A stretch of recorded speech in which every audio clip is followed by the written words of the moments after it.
Ready. Play.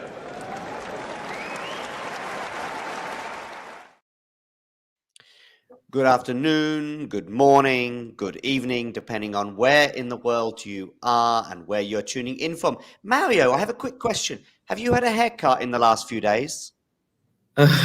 Yeah, about 10 days ago, something like that. But yeah. That's what I thought. I thought you looked a little bit different, a little bit different. All right, cool. Listen, Mario, let's get into the tennis rather than haircuts. We can do a haircut podcast perhaps for another time. Why not? Let's dive straight into Rotterdam, what happened yesterday, and let's begin at the end of the day with Stan Wawrinka rolling back the years again with a straight sets wins over Bublik. But maybe we shouldn't be that surprised. Wawrinka, I think, has been in pretty good form in the last few weeks, and Bublik, anything but good form. Yeah, it's the 10th loss in a row for Bublik. So yeah, probably it's not a great surprise. And I mean, I think that Wawrinka had his good chances, and he's doing quite well in this beginning of the year. Of course, it's not what we were used to see, but yeah, he is doing good things, some nice performances, and a nice win in straight sets. Also because it's also important for him also to try to stay fit and ready to the next round. A good performance against an opponent who doesn't give you a lot of rhythm, a lot of yeah, it's kind of different tennis because you have to stay focused and you have to know that a lot probably depends also on him. Because he always tries to do something, try something different and something unusual during his matches, regardless of if he's winning or losing. And so yeah, I think that it's good to see Wawrinka at this level, and I think that he has a chance to reach the quarterfinals, because his next match, a remake of a famous Wimbledon quarterfinal. 2015, which Gasquet won 9-7 in the fifth set. And I think it's going to be pretty even. Even before the start of the match, in my thoughts, it's a bit of a 50-50, even if Gasquet is playing well. But I think that Wawrinka has his chances, and he's also close to try to reach again the top 100 at this point. Okay, interesting. Yeah, so Gasquet beat the 7th seed Pablo Carreño Busta. For me, a little bit of a surprise, but maybe I shouldn't have been. I mean, Gasquet did win a tournament. Didn't he win a tournament in New Zealand at the beginning of the year? Am I right on that? Yes, in Auckland. Yeah, exactly. So he's been playing well. I think Wawrinka as well. I don't think they did anything exceptional at the Australian Open, but they've both been playing quite well. Wawrinka for me probably would go back to December. I'd looked at him in fact, even before December. I would even go back as far as October. I thought he looked good in Basel. I thought he was unlucky in Paris-Bercy. He had match points against Holger Rune. Obviously, Holger Rune goes on to win the tournament. So that defeat has aged well. And then this year as well, I think he's been playing well. So, and of course, Wawrinka is back with Thomas Enqvist as well. So perhaps that has all meant that the stars have aligned. And yeah, PCB will be disappointed. But Richard Gasquet against Wawrinka is something to look forward to.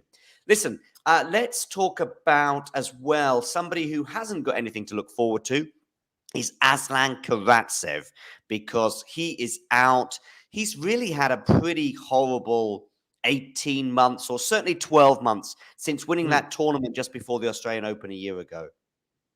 Yeah, you're right. And he was in a semi-final in Pune at the beginning of the year. I mean, not a packed event, but still I probably thought that who knows? Maybe he would have tried to reach some form, but no, that's not the case. He's still able to play some good tennis in some matches, but overall, he isn't producing something extraordinary. And yesterday, Dimitrov played a good match, played his tennis and did it right. But Aslan's performance was not for the ages. Let's say so. I mean, it's in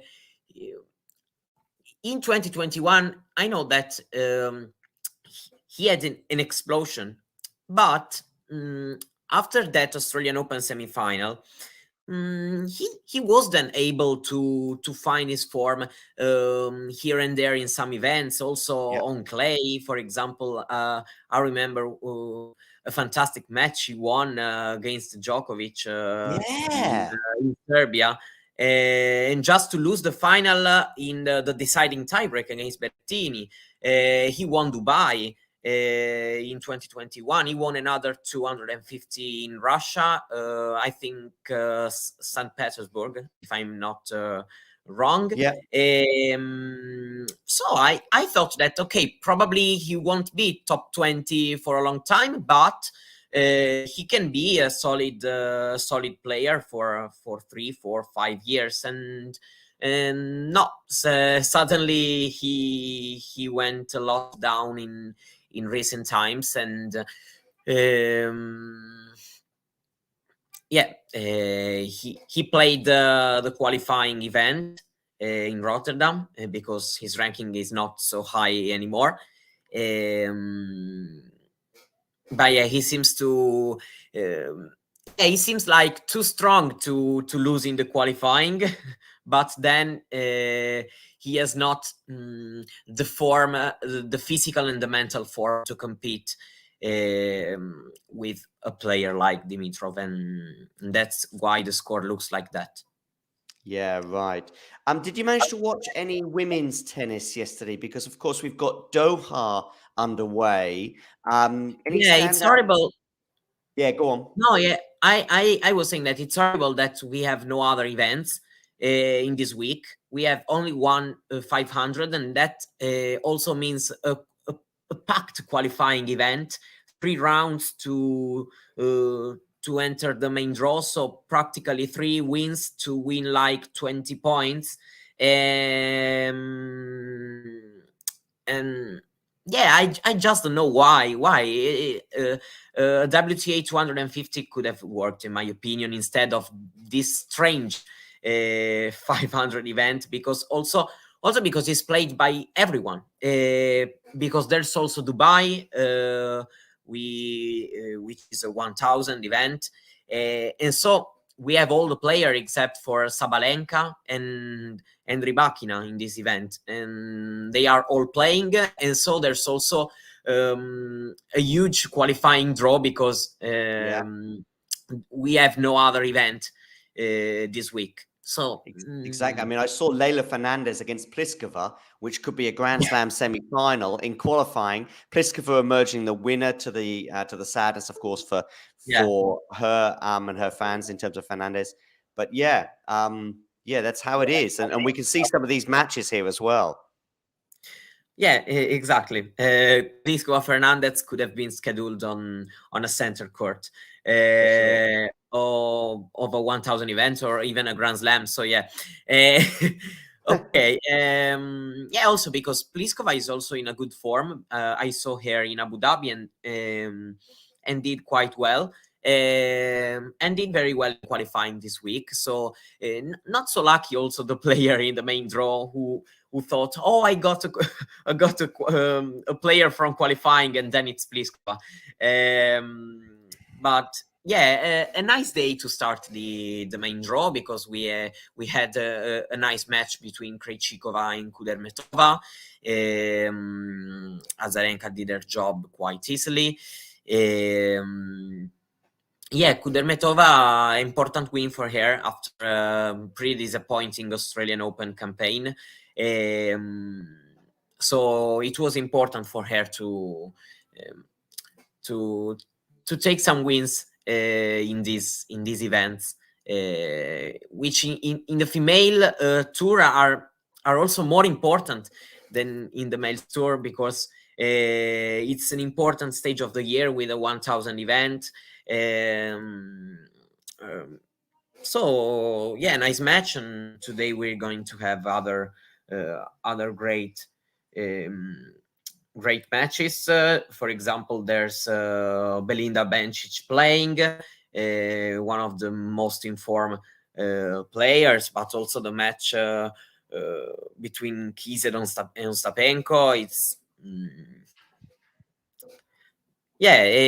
it's a nice tournament. Or I don't know if probably they could have been two back-to-back 1000, or I don't know, just having another event somewhere else probably would have. I'm trying to take in the part of a player who is like number 30 in the ranking, which is a good ranking, but seems like not enough in the WTA Tour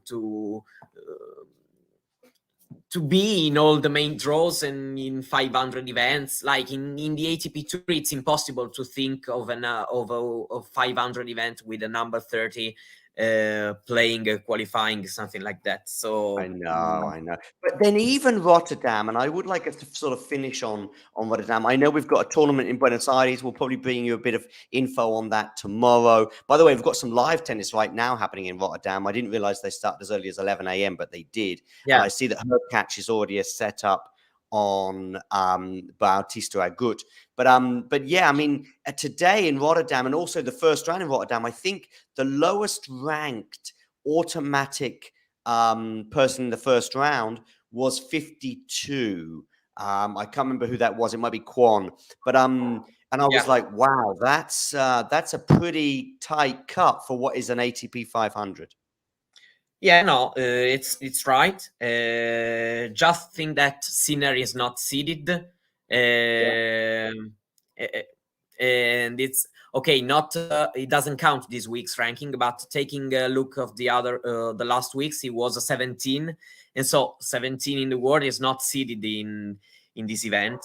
But still is different from Doha. We are a bit surprised, but it's still different from Doha. And it's a problem of a lot of 500 events in the female draw. But looking at the draw in Rotterdam, yeah, we have some interesting sections. Like for example, Tsitsipas Ruusuvuori is a great first round, and then to probably meet Sinner in the second round. It's very nice. It's an interesting event to watch, and not the only one, because also in Buenos Aires there are some players to watch. For example, one is Alcaraz, and it's also interesting because he's coming back after skipping the Australian Open due to injury. So it's a packed week for tennis lovers. Not big events like 1000 and all these things, but a lot of great matches ahead of us.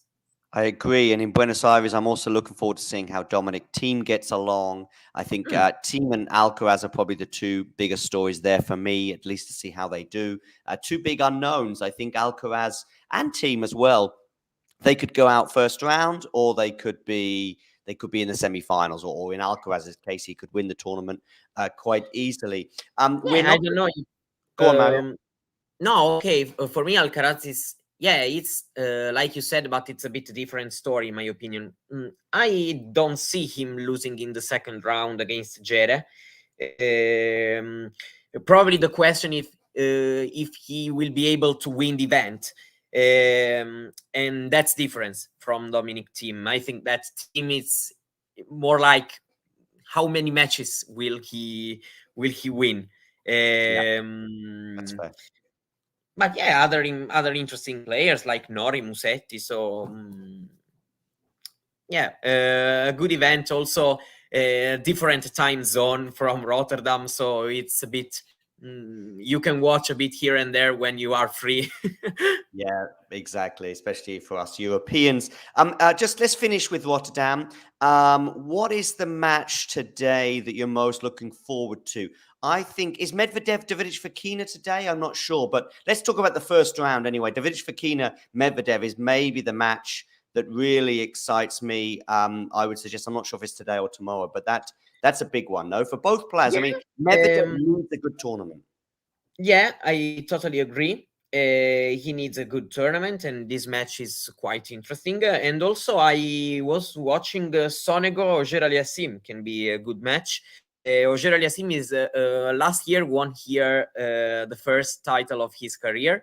So it's the first time he comes back as the defending champion, and takes a quite dangerous player these days because he's doing some nice things indoors in these events. So I'm interested to see how Felix will play this week, because he also he finished strong the year, but after a disappointing Australian Open, he needs to get back to good form before some great tournaments.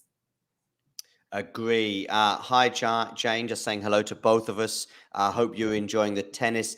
You can be like Jane as well and become a member. You just need to click the join button, which is below this video, and you can become a member of Talking Tennis and keep up to date with all things involved in the sport. Mario and I are going to bring this to a close right now. Any final comments on the last 24 hours or the next 24 hours, Mario? I want to see also probably it's not the next 24 hours, but we were giving a general look to all the events, and there's also in the United States Derry Beach, and want to see how Fritz Shapovalov will react to a not strong week in Dallas, where he had a great story, but that's another thing. I'm interested to see to watch particularly these two players, how they will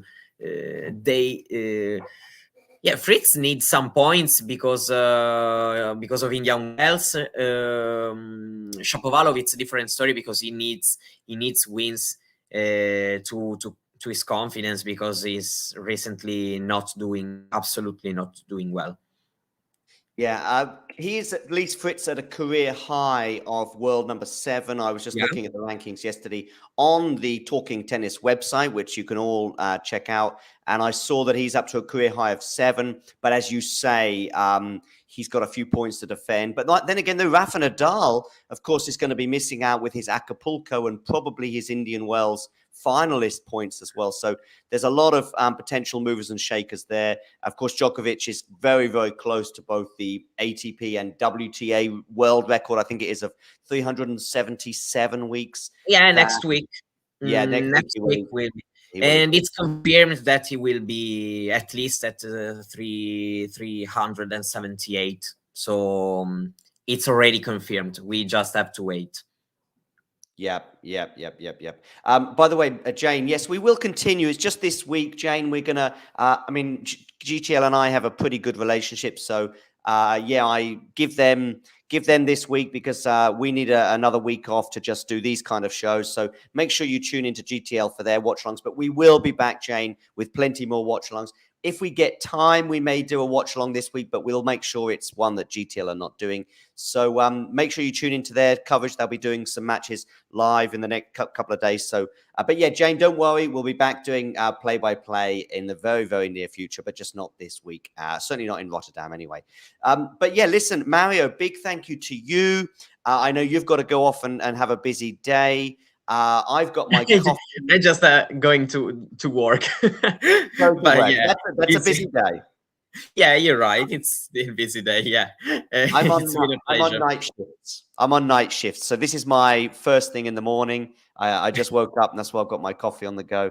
And yeah, so now I just have to wait until 10 o'clock for my night shift to begin. Okay. No, I'm doing well working in the afternoon this week, so it's okay. Cool. Listen, big thank you to you, Mario. I'm sure we'll be seeing Thank you you. again very soon. Take care. I will leave you, as in the audience. I've just posted in the live chat an interview I did last week with the stats and data scientist, if you like, Shane Leonage. He's been working very closely with Arina Sabalenka and Ons Jabeur and Emil Rusevori, by the way, who will be in action against Stefanos Tsitsipas. So we'll see how that pans out later on. But yeah, he's been working closely with them and really been providing them with a lot of data and information on opponents, but also on themselves. And I conducted an interview with him last week, which has just gone up on YouTube. And I've posted the link in the live chat. So make sure you copy and paste that. And here is a little trailer to that interview. Take care, Mario. Bye.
If you enjoyed this video, make sure you hit that like button. Don't forget to subscribe and click that notification bell so you don't miss out on all things tennis.